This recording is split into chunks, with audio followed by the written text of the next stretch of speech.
शुक्लाम्बरधरं विष्णुं शशिवर्णं चतुर्भुजं प्रसन्नवदनं ध्यायेत् सर्वविघ्नप्रशान्तये। व्यासाय विष्णुरूपाय व्यासरूपाय विष्णवे नमो वै ब्रह्मविधेय वसिष्ठाय नमो नमः। कार्तिक पुराण षड्विंश अध्याय कार्तिक व्रत कर्म। सूत उवाच इत्युक्त्वा वासुदेवापि सत्यभामा पतिप्रियं सायं सन्ध्या दिव्यकर्तुं जगाम जननी गृहम्। मन देई शुण हे सकल तपवंत कार्तिक व्रत महिमा अटइए मंत। श्रीकृष्णଙ୍କ मुखरु जे सत्यभामा शुणी मने अति आनंद होइले ठाकुराणी। शिरे कर पत्र जोड़ी पादरे पड़िले पादरेणु नेई पुणी उठी उभा हेले। आपणा शिर परे निवेशी बेनी पाणी सादरे बोइले शुण प्रभु गुणमणि।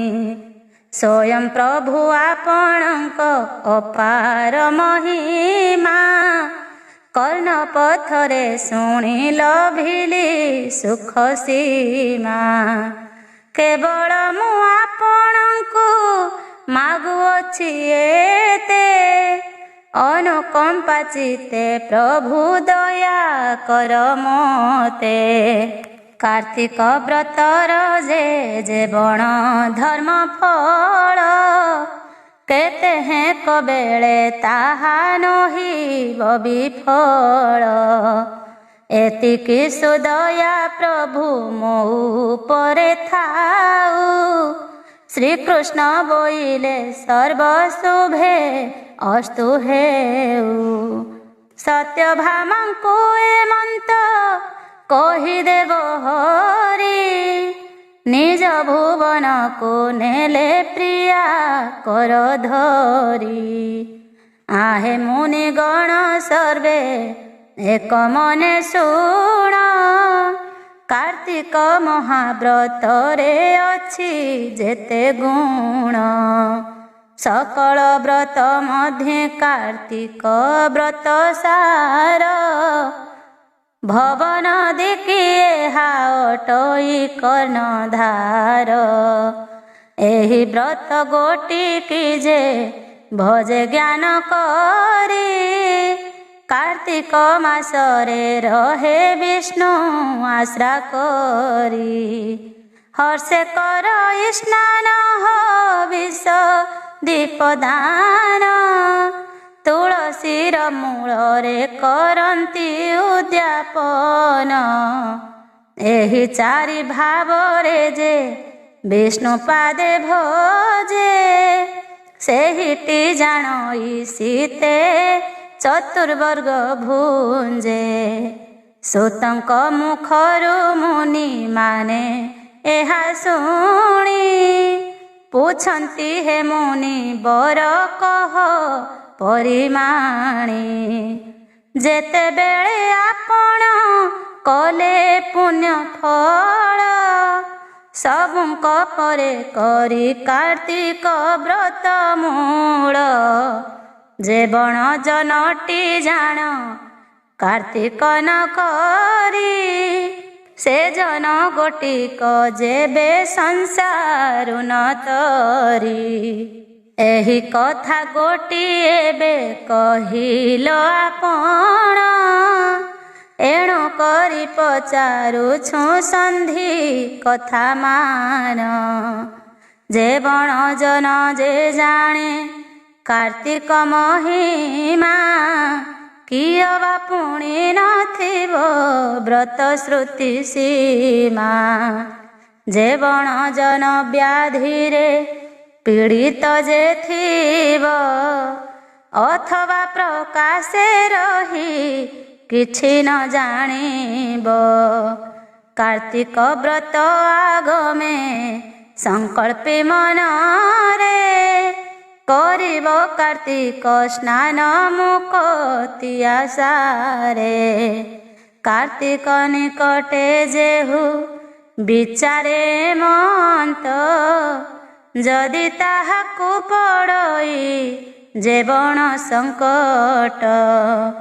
राज्य मध्यरे दुर्भिक्ष किबा ज्ञाति भ्रष्टे किय वा केवण जन बंधु जन कष्टे। पर आयतरे अबा केहु पड़िथिब किय वा पाप दोषरे पड़िना सजीव। एही परि विघ्न जेबे प्राणी की पड़ई से प्राणी तरिब केन्हे कह मुनि साई। बुझाई दिय एथकु किस प्रतिकार जेणु करी आपण सर्वज्ञ ज्ञान सार। कहुछन्ति सुत मुनि ऋषिंक वचने एथु अन्ते मुनि गणे शुण सावधाने। पद्म पुराण उत्तर खंडे जेउ बाणी संक्षेपरे कही जाइछन्ति पद्मजनी। सेहि धर्म गोटी जाण कार्तिक व्रत रे जेवण जन गोटिक मने वांछा करे। ताहार शरीरे पाप ताप थाए जेते शरीर मध्यु बाहारी पड़ा जे तुरीते। शरीरु बाहारी बाम अंगरे रही कार्तिक अंतरे जान ताहा क्षय जाई। कार्तिकर प्रवेश होइले निधन देवंक स्वरूप सेहु लभन्तिटी जान। जेवण जन जीवन घेनी वर्ती थाई कार्तिक व्रत आदेखि अबा विघ्न होई। एमन्ते तिनि प्रकारे तपी जन माने गृहरे हेउ अबा प्रदेशे किबा बने। एमन्त प्रकारे मध्य हेले अकर्तव्य कौनसी मते कार्तिक व्रत न छाड़िब। अकर्तव्य पड़ी व्रत जे करे पालन तार पुण्य फल जान अति अकथन। किंचित मात्र करी थाउ पूजा विधि सहस्र मुखरे जान लभई प्रसिद्धि। विशेषरे हरिहर आळे जेउ जन कार्तिक व्रत गोटिक करन्ति पालन। ताहार जे धर्म फल कहु न सरई बहुतर पुण्य फल ताहाकु मिलई।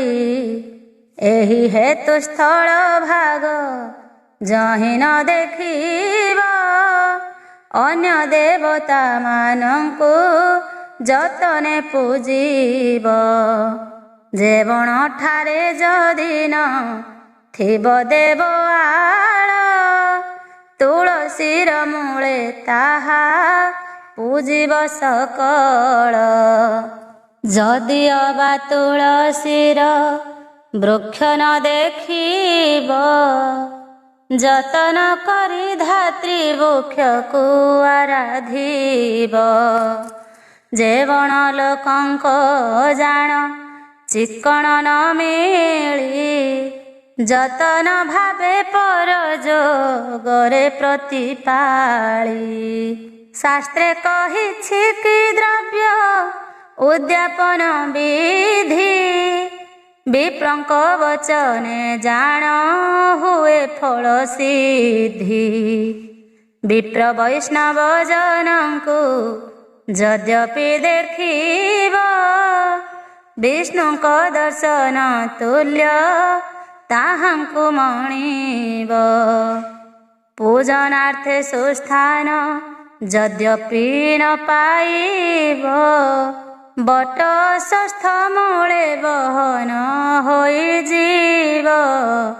ଏହିପରି ଅକର୍ତ୍ତବ୍ୟ କାଳେ ଯେଉଁ ଜନ, କାର୍ତ୍ତିକ ମହାବ୍ରତକୁ କରଇ ପାଳନ।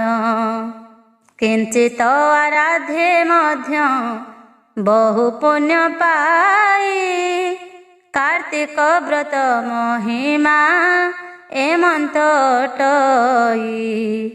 ଅଥବା ସେ ଯଦି ହୋଇ ଥିବ ଦୁଃଖୀ ଜନ, ସହସ୍ରେ ଗୋରୁ ଦାନ ଫଳ ଲଭଇ ସେ ଜାଣ।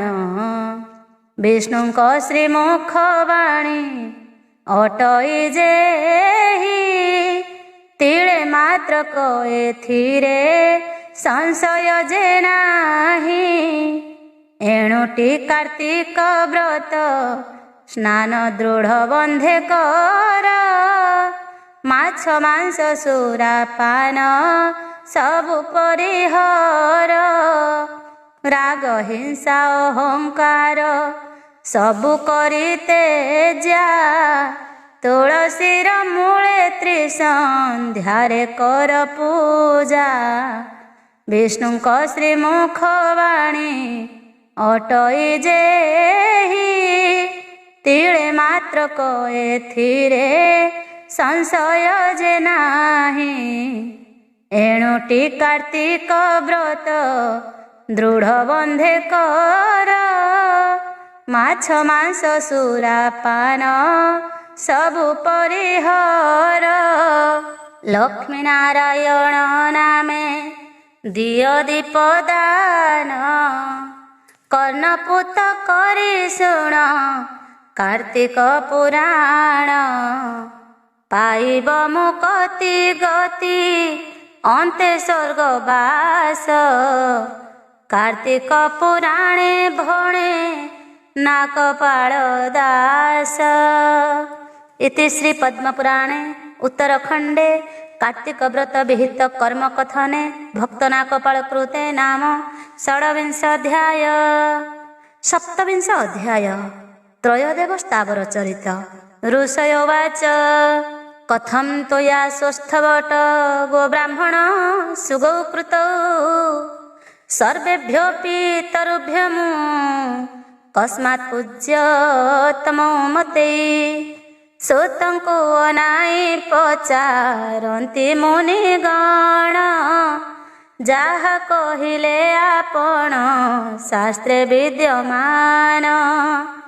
बट पिपल एबेनी वृक्षंकर मूले कार्तिक महाव्रतर फल जान मिले। एबेनी वृक्षंक मूले कले व्रत विधि सकल मन कामना हुई जे सिद्धि। एही कथा गोटी जान केमंत अटई संक्षेप करी कहिब आहे मुनि साई। संसार मध्यरे जान अछि केते वृक्ष एही बेनी वृक्ष केउ परि हेले मुख्य। एही कथा गोटी मुनि कह परिमाणी कहउछंती सुत शुण सौनकादि मुनि। सुतवाच शुण सौनकादि ब्रह्मा विष्णु विरूपाक्ष ସ୍ଥାବର ରୂପରେ ଜାଣ ତିନି ଗୋଟି ବୃକ୍ଷ ସିଦ୍ଧାନ୍ତ ହେଲେ ପଳାଶ ପିପଳନ୍ୟ ଗ୍ରୋଧ ଏହି ତିନି ବୃକ୍ଷ ଜାଣ ଅଟନ୍ତି ପ୍ରସିଦ୍ଧ ଯେ ବଣ ହେତୁ ଏମାନେ ବୃକ୍ଷ ରୂପ ଧରି ସେ କଥା କହିବା ତୁମ୍ଭେ ଶୁଣ ତପଚାରି ପୂର୍ବେ କଇଦିନେ ଉମାହର ସଙ୍ଗେ ଏମନ୍ତ ସ୍ଥାନରେ କ୍ରୀଡ଼ା କଲେ ନାନା ରଙ୍ଗେ ନିମଜି ରହିଲେ ଦୁହେଁ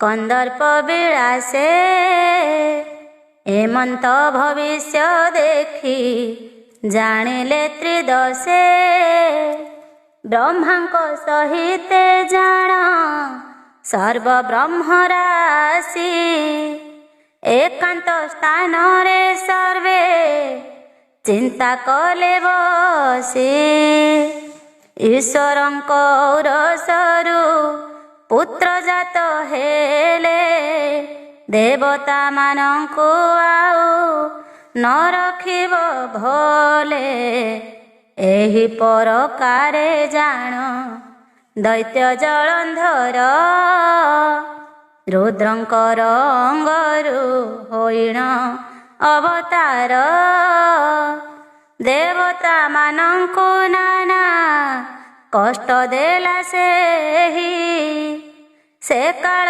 ଅବସ୍ଥା ମାନ କହୁନ ସରଇ ଏବେ ଈଶ୍ୱର ଅଂଶରୁ ପୁତ୍ର ହେଲେ ଜାତ ମହାବଳିଆର ହେବ ପାର୍ବତୀଙ୍କ ସୁତ ତିନି ପୁର ମଧ୍ୟରେ ସେ ହେବ ଜାଣ ରାଜା ଆମ୍ଭଦେବ ଗଣଙ୍କୁ ସେ କରିବ ପରଜା ଏଥକୁ ମନରେ ଜାଣ ଲାଗୁଛି ଯେ ଭୟ ବେଳ ହୁଁ ସମସ୍ତେ କର ଏଥିର ଉପାୟ ନୋହିଲେ ପଛକୁ ନିଶ୍ଚୟ ପଡ଼ିବ ପ୍ରମାଦ ଏମନ୍ତ ପ୍ରକାରେ ସର୍ବ ଦେବେ ମନେ ଖେଦ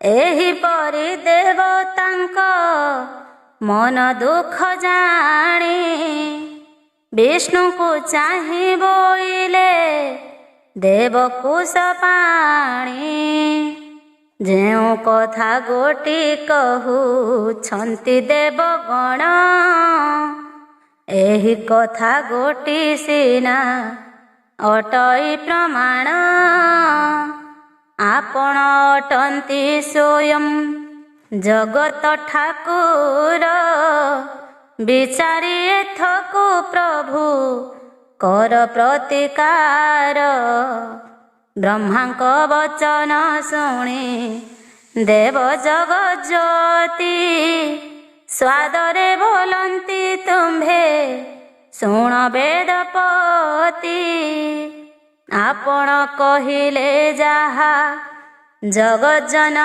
ହିତେ ସେ କଥା ଗୋଟିକ ଜାଣ ଯୋଗାଇଲା ମତେ କେଉଁ ପରି ଏବେ ଈଶ୍ୱରଙ୍କର ତିରଙ୍ଗ କେବଳ ପ୍ରକାରେ ତାହା ହେବ ଜାଣ ଭଙ୍ଗ ତହିଁକି ଆପଣ ନିଜେ ଭଦ ଯୋଗ କର ତହିଁକି ଆପଣ ନିଜେ ଉଦ ଯୋଗ କର ଏଥକୁ ସକ୍ଷମ ଯେ ନୁହନ୍ତି ସୁରାସୁର ପୂର୍ବେ ଜାଣ ଈଶ୍ୱରଙ୍କ ତପ ଭଗ୍ନ କରି କନ୍ଦର୍ପ ଦହନ ହେଲା ଧୂଳି ପାଂଶ ପରି ହେଡ଼େକ ଭରସା ବା କାହାର ଛଇଁ ଈଶ୍ୱରଙ୍କ ପାଶେ ଯିବ କି ସାହସ ନେଇ ଆମ୍ଭ ବିଷାରେ ଥକୁ ଅନ୍ୟକ୍ଷମ ନୁହେଁ କେବଳ ସକ୍ଷମ ସିନା ତୁମ୍ଭେ ଆମ୍ଭେ ଦୁହେଁ। ଆମ୍ଭେ ବେନି ଜଣ ଚାଲ ଶିବ ପାଶେ ଯିବା ଯାହା ସେ କହିବେ ତାହା ସବୁ ସମ୍ଭାଳିବା। ଆମ୍ଭଙ୍କୁ ଦେଖିଲେ ଦେବୀ ଲଜ୍ଜିତ ହୋଇବେ ନିଶ୍ଚୟ ସେ ରତିରସ ମୁହାଁସ ଛାଡ଼ିବେ। ଏତେ କହି ବିଷ୍ଣୁ ବ୍ରହ୍ମାଙ୍କର ହାତ ଧରି ପରବେଶ ହେଲେ ଯାଇ କପିଳାସ ଗିରି। ଯେ ବଣ ଠାବରେ ବିଳସନ୍ତି ହର ଗୌରୀ ସେଠାରେ ବ୍ରାହ୍ମଣ ବେଶେ ଉଭା ବ୍ରହ୍ମ ହରି। ମୁଖେ ଓଙ୍କାର ଉଚ୍ଚାରି କଲେ ବେଦ ଧ୍ୱନି ଓଙ୍କାର ଉଚ୍ଚାରଣ ଶଙ୍କର କର୍ଣ୍ଣେ ଶୁଣି। ପାର୍ବତୀଙ୍କୁ ଛାଡ଼ିଣ ତାହାଙ୍କ ପାଶେ ଗଲେ ଲାଜେ ତିନି ମୂର୍ତ୍ତି ମଥା ପୋତି ଉଭା ହେଲେ। ଏ ରୀତି ଦେଖିଣ ଉମା ଦେବୀ କଲେ କୋପ ବିଚାରି ବୁଝିଲେ ତ ଅଟେ ମହାପାପ। ଏଡ଼େ କନୀତି କଥା ଅଛି କାହାଠାରେ ପ୍ରଭୁ ଭାରି ଯା ଯଦ୍ୟପି ଥିବେ ଏକାନ୍ତରେ। ତୃତୀୟ ପୁରୁଷ କେବେ ଆସି କାହୁଁ ମିଳେ ଏମନ୍ତ ଭବିଷ୍ୟବା ଅଛି କେଉଁ କାଳେ। ନିଶ୍ଚୟ ଜାଣିଲି ତୁମ୍ଭେ କଲ ମୋତେ ହିଂସା ଛନ୍ଦ କରି ଭାଙ୍ଗିବାକୁ ସ୍ୱାମୀ ସ୍ନେହ ଆଶା। ତୁମ୍ଭେ ତ ଜାଣ ରତି ଭଗ୍ନରେ ଯେତେ କଥା ରତି ଭଙ୍ଗ କଲେ ଉପୁଜଇ ଯେଉଁ ବ୍ୟଥା।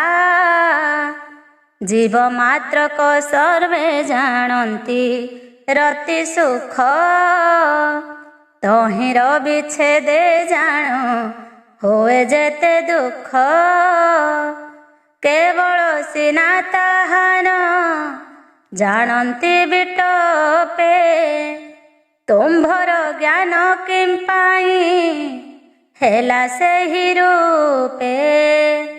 ଏଣୁଟି ଆଜୁ ସ୍ଥାବର ରୂପ ତୁମ୍ଭେ ହୁଅ ରତିର ସୁଖ ଆଉ କେବେ ହେନ ପାଅ। ଏମନ୍ତ ବୋଲିଣ ଦେବୀ ରାଗେ ସାପ ଦେଇ ସେଠା ବରୁ ଅନ୍ତର୍ଧ୍ୟାନ ହେଲେ ମହାମାଇ।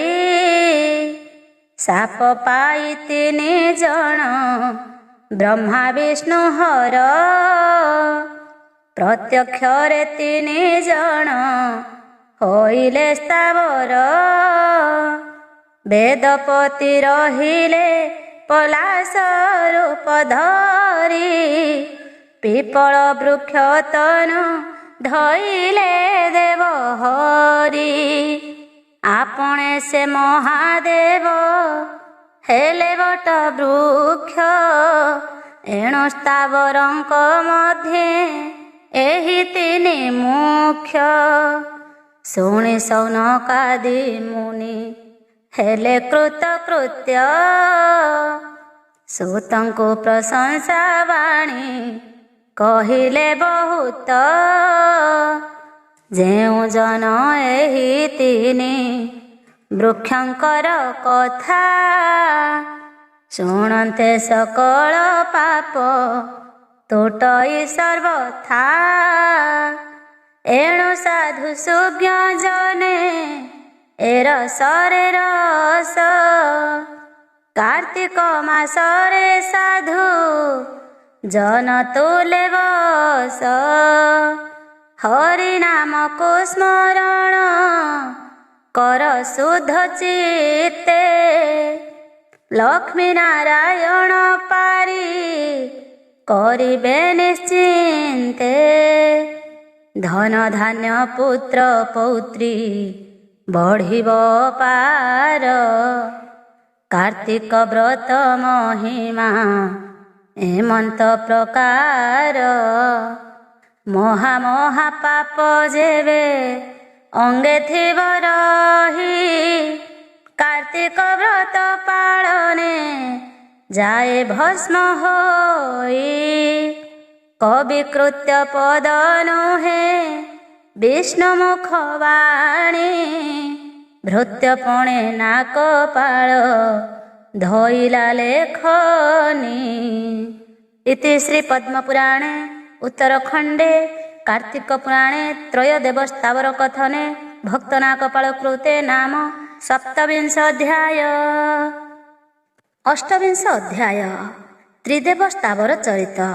श्रुतोवाच एवं सा पार्वती देवा न सते क्रुद्धमानसा तस्माद् वृक्षात्मापन्ना सर्वे देव गणाकिल वदयन्ति सुत मुनि गण शुण एवे पार्वती देवींको शाप घेनि तिनि देवे स्वदेहरे तिनि देव होइले स्थावर विरंचिंक सहिते आवर हरिहर एही कथा गोटी गोटी जानी देव लोके मन मध्य विचारी विषाद गुरु शोके ब्रह्म ऋषि समस्त देवे आग करी प्रवेश होइले जही छंती शिव नारी सेहि ठावरे प्रवेश हेले सुर मुनि जिए जाହାର पत्नी की निज संगे घेनी मेल होई समस्ते चलिले कपिलासे जाई पहुँचिले सर्वे पार्वतींको पासे स्तुति करी जणाइले सर्वदेवताए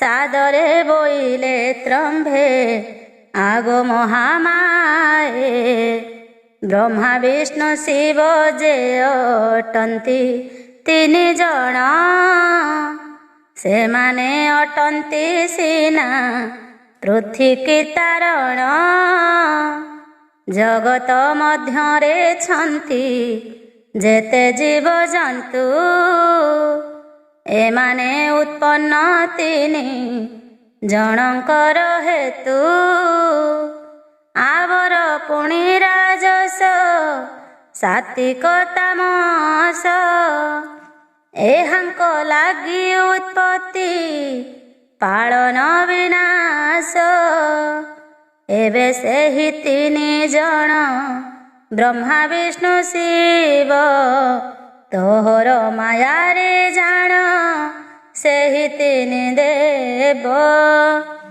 से तिनि जण अटन्ति जगतधीप तुम्भे से मानको मात कलवृक्ष रूप तेणु करी जग जन माने सर्वे दुखी जगत नाथंको नेत्र पथरे न देखी तुम्भे देवी से मानंकु दया कर एबे जेउ परकारे सेहि रहिथिले पूर्वे सेहि रूप से मानंक हेउ परापत नहिले न रहे मात ଏ ତିନି ଜଗତ।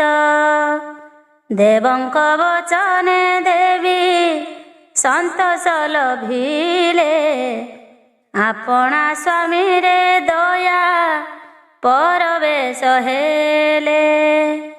ବୋଲନ୍ତି ଆମ୍ଭ ବଚନ ଶୁଣ ଦେବ ଲୋକେ, ତୁମ୍ଭେ କି ଜାଣ ପୂର୍ବେ ବ୍ରହ୍ମାଙ୍କର ଯେ ସାପେ। ସର୍ବଦେବେ ନଦୀ ସ୍ୱରୂପରେ ଗଲେ ବୋହି, ସେ ବିଚାର ଏବେ ହେଲା ଶୁଣ ଯେଉଁ କହି।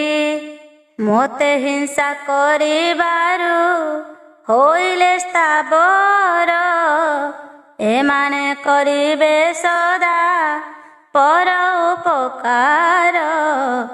ଏହି ପୁଣ୍ୟ ଫଳେ ତୁମ୍ଭେ ମାନେ ନିଜ ଦେହ, କହୁଛୁ ଆମ୍ଭେ ଘେନି ଯେ ଯାହା ଭାବେ ରହ। କେବଳ ଯେ ବ୍ରହ୍ମା ବିଷ୍ଣୁ ହର ତିନି ଦେବେ, ସ୍ଥାବର ରୂପରେ ରହି ପୂଜାକୁ ଘେନିବେ। ଏ ତିନି ବୃକ୍ଷଙ୍କୁ ଜନେ କରି ପୂଜା ବିଧି, ସକଳ ମନୋକାମନା କରିବେ ଯେ ସିଦ୍ଧି। ବୃକ୍ଷ ରୂପେ ଜଗଜ୍ଜନ ତାଙ୍କୁ ସେବା କରି, ଅବହେଳେ ଭବ ସଂସାରରୁ ଯିବେ ତରି। ଶାସ୍ତ୍ର ପଥେ ହିପରି ଅଛି ଲେଖା ହୋଇ, ଅପରାଧୀ ଲୋକଙ୍କର ପ୍ରତିଦଣ୍ଡ ଏହି। ଦେବୀ ବାକ୍ୟେ ଦେବଗଣ ସେଠାବରୁ ଗଲେ, ଗୋବିନ୍ଦ ସମୀପେ ବୃକ୍ଷ ଉପରେ ରହିଲେ। ଗୌରୀଙ୍କ ଅନୁକମ୍ପେ ସୁଧର୍ମା ମଣ୍ଡପେ, ବୃକ୍ଷ ସ୍ୱରୂପେ ରହିଲେ ବିଷ୍ଣୁଙ୍କ ସମୀପେ। ବ୍ରହ୍ମାଙ୍କ ସହିତେ ହରି ହରବେନି ଭାଇ, ସଭା କରି ଦେବତାଙ୍କୁ ଏହି ଆଜ୍ଞା ଦେଇ। ପାର୍ବତୀଙ୍କ ଆଜ୍ଞା ଅନୁସାରେ ସର୍ବ ଦେବେ, ବୃକ୍ଷ ରୂପକୁ ଧରିଣ ରହ ତୁମ୍ଭେ ସର୍ବେ। ତୁମ୍ଭମାନଙ୍କୁ ଆରାଧି ଜଗଜ୍ଜନ ମାନେ, ସକଳ କାମନା ସିଦ୍ଧି କରିବେ ଯତନେ। ଆମ୍ଭର ବଚନ ଗୋଟି ଦୃଢ଼େ ପ୍ରତିପାଳ, ଓ କାର୍ଯ୍ୟରେ ପତ୍ର ପୁଷ୍ପ କିଛି ହୀନ ତୋଳ। କାର୍ଯ୍ୟ ପଡ଼ିଲେ ନେତ୍ରେ ପ୍ରଭୁ ପୁଷ୍ପ ଫଳ, କିୟ ବା ବକଳ ସଙ୍ଗେ କାଠ ଆଦି ମୂଳ। ଉପେକ୍ଷା ନ କରି କାର୍ଯ୍ୟ କାଳେ ଯତ୍ନେ ତେବେ, ଏଥିରେ ଯେ ଦୋଷା ଦୋଷ ନାହିଁ ଜାଣ ଲବେ। ସଂକ୍ରାନ୍ତି ନିଶିକିବା ଦିନ ଦ୍ୱାଦଶୀ, କିୟ ବାଜେ ବଣ ଦିନେ କ୍ଷୟ ଥିବେ ଶଶୀ।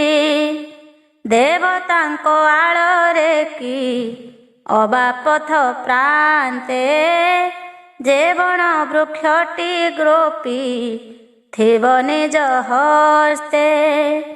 ସେହି ବୃକ୍ଷର ଜାଣ ଫଳ ପୁଷ୍ପମାନ, କଦାଚିତ ସ୍ୱହସ୍ତରେ ନ କରି ଛେଦନ।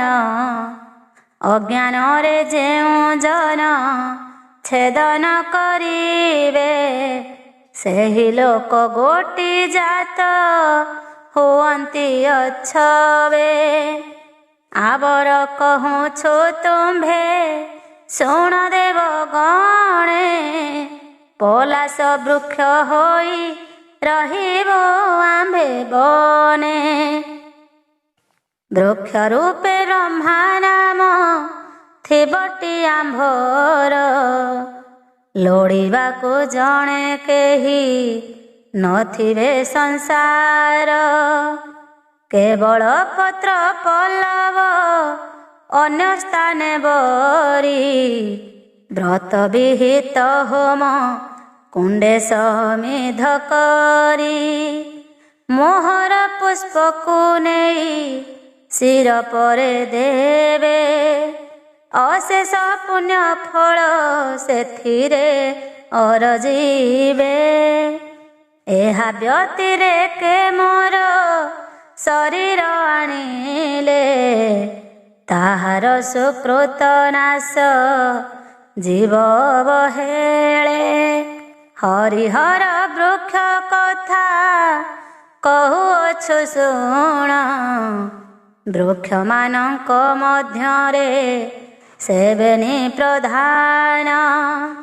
ସେବେନି ବୃକ୍ଷକୁ ଏକ ସ୍ଥାନରେ ରୋପିବ, ମୂଳେ ପାଣି ଦେଇ ଅତି ଯତନେ ପାଳିବ। ବର୍ଦ୍ଧିତ କରିବ ତାକୁ ଦେଖି ନୀତି ପ୍ରତି, ବୃକ୍ଷ ମୂଳେ ଶୁଷ୍କ ଜଳ ଦେଉଥିବ ନୀତି। ବୃକ୍ଷ ମୂଳେ ବସି କରୁଥିବ ଆରାଧନା, ଅବହେଳେ ସଂସାରରୁ ନିସ୍ତରିବେ ଜାଣ। ଯାତ୍ରା ଉତ୍ସବରେ ତାଙ୍କୁ ଯତନେ ପୂଜିବ, ଅଶେଷ ପାତକ ରାଶି ଦୂର ହୋଇଯିବ। ବଟ ଷଷ୍ଠ ଆରାଧନାରେ ଯେତେ ପୁଣ୍ୟ, ତହିଁ ରହେ ଧର୍ମ ଜାଣ ଅତି ଅକଥନ। ଶରୀରୁ ସକଳ ପାପ ହୋଇ ବିନାଶ, ଅନ୍ତିମ କାଳେ ଅଲେଖ ପୁରେ ପାଇବାସ। ଏହି କଥା ଗୋଟି ଜାଣ ନିଶ୍ଚିତ ଅଟଇ, ଯେଉଁ ଜନ ଗୋଟି ଏହା ଅନ୍ୟଥା ମଣଇ। କିୟ ବା ବୈରୀପଣ କରି ତାକୁ କାଟି, ଆମ୍ଭର ବଚନ ଗୋଟି ଦିଅଇ ଯେ ମେଣ୍ଟି। ସେ ଲୋକ ଗୋଟିକ ସର୍ବ ଦେବଦ୍ରୋହ କରେ, ତାହାକୁ ନିବାସ ଜାଣ ମିଳଇ ନର୍କରେ। ଆମ୍ଭ ଶ୍ରୀମୁଖ ବଚନ ଅଟେ ନିରାଧାର, ଭଣେ ନା କପାଳ ବୃକ୍ଷ ନାମ କୁସୁମର। ଇତି ଶ୍ରୀ ପଦ୍ମପୁରାଣେ ଉତ୍ତରଖଣ୍ଡେ कार्तिक पुराणे त्रिदेवस्तावर चरित कथने भक्तना कपालकृते नाम अष्टविंश अध्याय। 29 अध्याय बटपिप्पळी महिमा। सूत उवाच अस्वस्थरूपी भगवान् विष्णुरेव न संशय, रुद्ररूपी बटस्तद्वत् पलाश ब्रह्मारूपधृक्। एथो अन्ते मुनि गणे शुण मन तो से, देवता माने ब्रह्मा को वाक्य उपदेशे। सुर सुर आवर जेते नरकूल, आपणा मने विचारी आत्मार कुशल।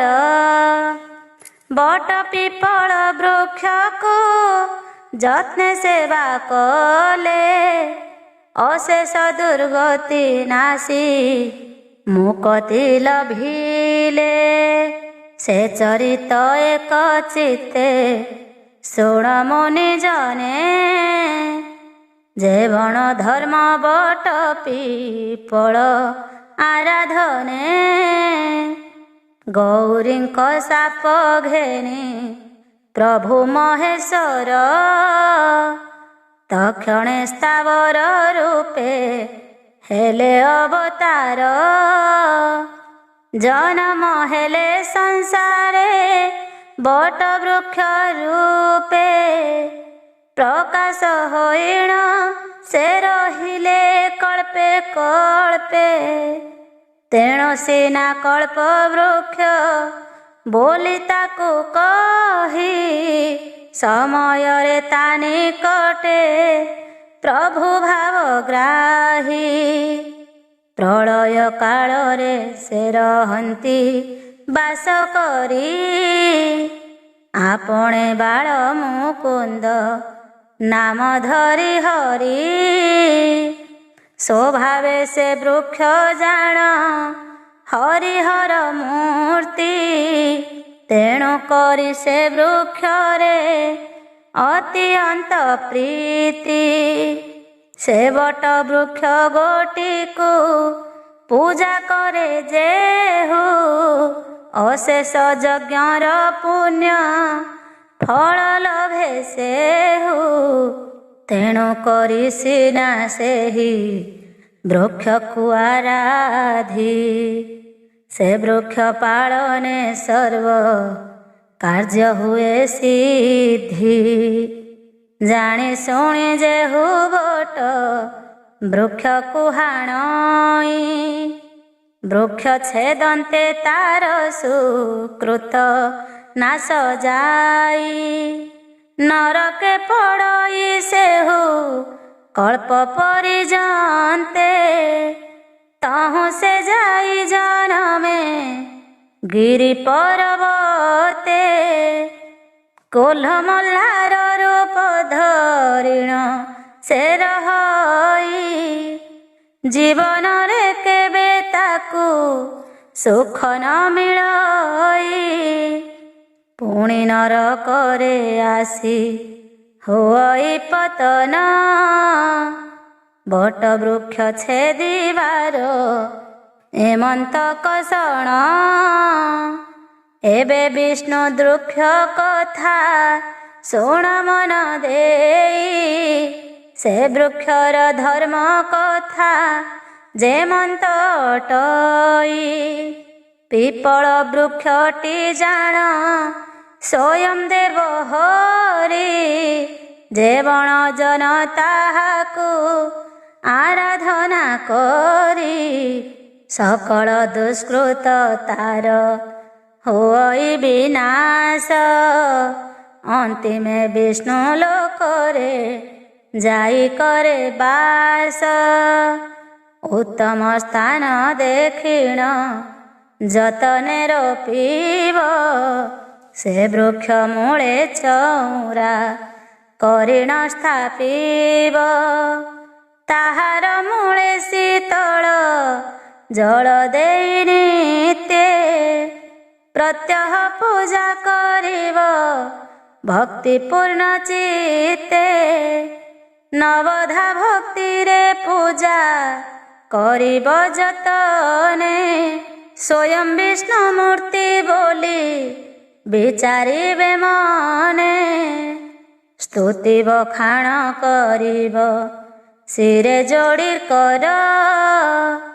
ବୋଲିବ ହେ ନମ ନମ ବୃକ୍ଷ ରାଜେଶ୍ୱର। ଜୟ ଜୟ ପ୍ରଭୁ ଲକ୍ଷ୍ମୀ କାନ୍ତ ଶୁକ୍ଳ ତନୁ। ଶ୍ରୀଭୁଜରେ ଶୋହେ ତବ ଶଙ୍ଖ ଚକ୍ର ଧନୁ। ଖଣ୍ଡା ଖଡ୍ଗ ତୀକ୍ଷ୍ଣ ଶର ଆମ୍ବୁଜାଷ୍ଟକର। ଅଖିଳ ବ୍ରହ୍ମାଣ୍ଡ ନାଥ କୌସ୍ତୁଭଧର। ନମଇ ପ୍ରଭୁ ବୃକ୍ଷ ସ୍ୱରୂପୀ ଭକ୍ତବନ୍ଧୁ। ଭବ ସଂସାରୁ ମୋତେ ଉଦ୍ଧର କୃପା ସିନ୍ଧୁ। ସେ ବୃକ୍ଷ ରୂପୀ ନରହ ରିଙ୍କର ଶ୍ରୀପଦେ। ସେବା ଭକତି କରିବ ଭକ୍ତିପୂର୍ଣ୍ଣ ହୃଦେ। ଏହିପରି ସେ ବୃକ୍ଷକୁ ସେବା ଯେ କରଇ। ତାହାର ଯେ କର୍ମ ଫଳ ଶୁଣ ମନ ଦେଇ। ଜନକ ସନକ ଯେ ଆବର ବ୍ରହ୍ମମୁନି, ମାର୍କଣ୍ଡ ଆଦି ଭୃଗୁ ନାରଦ ମହାଜ୍ଞାନୀ। ଆବର କଣ୍ଠୁ କବିଳ ପୁଣି ସୁକ ଯତି, ନୃପଙ୍କ ମଧ୍ୟରେ ଅମ୍ବରୀଶ ନରପତି।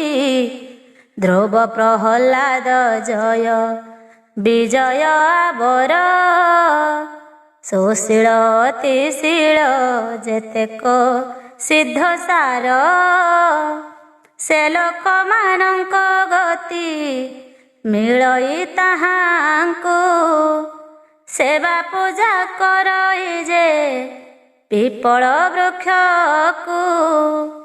ଅଙ୍ଗେ ତାର ଥିବ ଯଦି ଯେତେ ଯେତେ ପାପ, କଦାଚିତେ ଅଙ୍ଗେ ତାର ନ ଲାଗିବ ତାପ।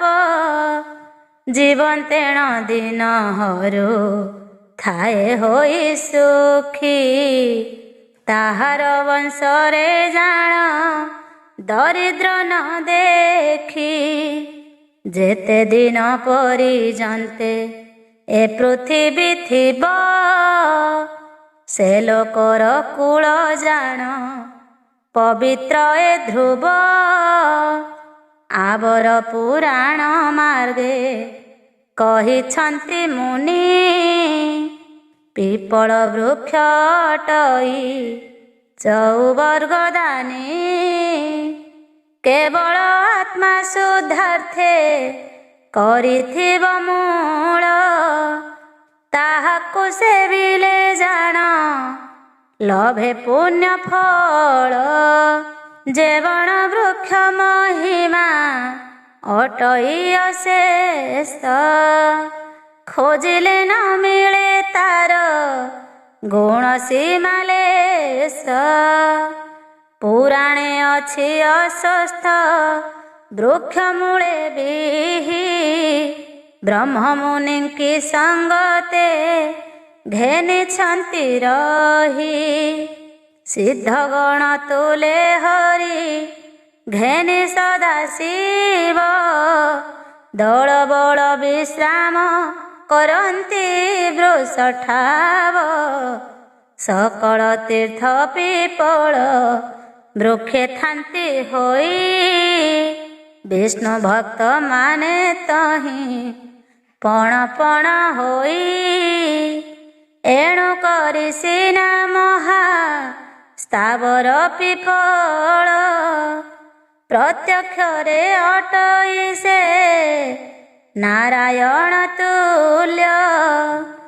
ତାହାକୁ ସେବିଲେ ସର୍ବ କର୍ମ ହୁଏ ସିଦ୍ଧି, ଏଣୁ କରି ତାହାରେ ନ ହେବ ଅପରାଧୀ। ଯେଉଁ ଜନ ଅପରାଧୀ ହୁଅନ୍ତି ତାଠାରେ, ତାହାର ସୁକୃତ ନାଶ ହୋଇ ଅଚିରେ। ଗତି ମୁକତି ତାହାକୁ କେବେ ନ ମିଳଇ, ବ୍ରହ୍ମ ହତ୍ୟା ପାତକ ଯେ ତାହାକୁ ଲାଗଇ। ଯେତେକ ପତ୍ର ବୃକ୍ଷରୁ ଝଡ଼ି ପଡ଼ିଥାଏ, ସେତେ ବର୍ଷ ନରକ କୁଣ୍ଡରେ ପଡ଼ି ରହେ। ସେ ବିଷ୍ଣୁ ବୃକ୍ଷରୁ ଜାଣ ପତ୍ର ଯେତେ ତୋଳି, ବିଚାରିବ ଛେଦଇ ସେ ବ୍ରହ୍ମାଙ୍କ ଆଙ୍ଗୁଳି। ବୃକ୍ଷେ ପାଦ ଦେଇ ଯେହୁ ଉଠେ ଉପରକୁ, ମହାପାପ ଗୋଟି ଜାଣ ଲାଗଇ ତାହାକୁ। ସେ ବୃକ୍ଷ ମୂଳରେ ଯେହୁ ଲଗାଏ ଅନଳ, କିଅ ବା ମୂଳରେ ନେଇ ପକାଇ ମଳ। ଏହି ଅପରାଧ ଘେନି ନର୍କରେ ପଡ଼ନ୍ତି। ତହୁଁ ପରେ ଚାଣ୍ଡାଳ ଗୃହରେ ଜନମନ୍ତି। ଅନ୍ଧ ପଙ୍ଗୁ ମୁକ ହୋଇ ଜନମେ ସେ ଥାନ୍ତି। କୁରୂପକୁ ବୁଝାଅବା ଯେମାନେ ଅଟନ୍ତି। ଏପରି ତନୁ ବହିଣ ହରୁଥାନ୍ତି ଦିନ। ସେ ଯେବେ ବିଷ୍ଣୁ ବୃକ୍ଷକୁ କରେ ଆରାଧନ। ବିଷ୍ଣୁଙ୍କୁ ଭଜିଲେ ଜାଣ ଯେଉଁ ଫଳ ପାଇ। ଅଶ୍ୱତ୍ଥ ବୃକ୍ଷ ପୂଜନେ ସେ ଫଳ ମିଳଇ। ଏମନ୍ତ ମହିମା ଅଟେ ସେ ବିଷ୍ଣୁ ବୃକ୍ଷର। ଗୌରୀଙ୍କ ଅଭିଶାପେ ହୋଇଲେ ସ୍ଥାବର। ଗୌରୀ ବାସରେ ସେ ବୃକ୍ଷକୁ ଆରାଧିବ। କଦାଚିତ ସେ ଗୃହକୁ ହସ୍ତେ ନ ଛୁଇଁବ। ରାତ୍ର କାଳେ ନ ବସିବ ସେ ବୃକ୍ଷ ମୂଳରେ। ସ୍ପର୍ଶ ନ କରିବ ତାକୁ ସନ୍ଧ୍ୟା ସମୟରେ। ଶନିବାରେ ସେ ବୃକ୍ଷକୁ କଲେ ପୂଜା ବିଧି। ପ୍ରତ୍ୟକ୍ଷ ଭାବେ ସକଳ ଧର୍ମ ହୁଏ ସିଦ୍ଧି। ଶୁଣିଲ ତ ସାଧୁ ଜନ ଦେଇ ଶ୍ରୁତି ପଥ। ପଦ୍ମ ପୁରାଣ ଉତ୍ତର ଖଣ୍ଡେ ଚରିତ। କାର୍ତ୍ତିକ ମହାପୁରାଣ ମୁକତି ଭଣ୍ଡାର। ପଢ଼ନ୍ତେ ଶୁଣନ୍ତେ ପୁତ ହୁଇ ଶରୀର। ଇହ ଜନ୍ମେ ସୁଖ ଅନ୍ତେ ବୈକୁଣ୍ଠ ପାଇ। ଭଣେ ନା କପାଳ ଲକ୍ଷ୍ମୀ ନାରାୟଣ ଧ୍ୟାଇ। ଇତି ଶ୍ରୀ ପଦ୍ମପୁରାଣେ ଉତ୍ତରଖଣ୍ଡେ कार्तिक पुराणे बट पिपल महिमा कथने भक्तना कपाल कृते नाम 29 अध्याय।